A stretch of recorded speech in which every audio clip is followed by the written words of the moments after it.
हैदराबाद के पुराने शहर के इलाके गुलजार हाउस में आग लगने के मुकाम का तेलंगाना के वजीर ट्रांसपोर्ट पूनम प्रभाकर ने दौरा किया। उन्होंने इस मौके पर मीडिया से बात करते हुए कहा कि उन्होंने इस वाक़े की तफसीलात हासिल की। वजीर मौसूफ ने कहा कि शॉक सर्किट आग लगने की वजह है।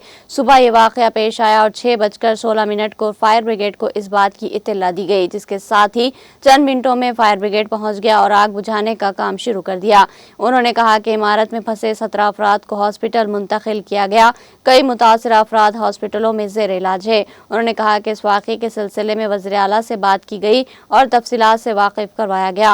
उन्होंने कहा कि महकमे सेहत के प्रिंसिपल सेक्रेटरी को जख्मियों के बेहतर इलाज को यकीनी बनाने की हिदायत दी गई है। उन्होंने कहा कि इस वाक़े की जाँच की जा रही है और किसी भी साजिश का पहलू नजर नहीं आता। 6:15 को फायर नोटिस गए, तुरंत यहाँ फायर का लोग आए, बीच में 17 लोग का तकलीफ में आए तो दवाखाना ले गए। उसमें ऑफिशियली हालत हम बताएंगे।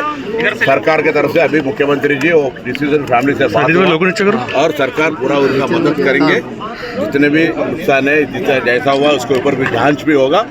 इसके ऊपर सरकार मुख्यमंत्री जी स्पेशल कॉन्संट्रेशन जैसा पता होते ही यहाँ पहुँच गए। जरूर हम रिव्यू करेंगे। अगर ऐसा कुछ शॉर्ट सर्किट हो रहा है तो पहले डिपार्टमेंट से तरफ हम करेंगे, और जनता का भी इसमें योगदान चाहिए।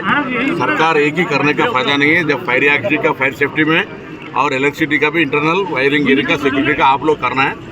सरकार के तरफ से भी पूरा रिव्यू करेंगे। इलेक्ट्रिसिटी का शॉर्ट सर्किट या लो वोल्टेज या वाट एवर इट में भी उसकी भी और फायर का दोनों हम रिव्यू करेंगे। आगे आने वाला दिन में ऐसा नहीं होने का हम पूरा यहाँ से 17 उठाया गया है। कितना उसमें डिसाइड होता है वो बाद में बताएं। चीफ मिनिस्टर साहब बात हुआ, principal secretary medical and health की बात किया, वहाँ मौजूद पहुँच गया अभी 5 मिनट में। पूरा सरकार उनके पीछे उनका मदद करने के लिए है।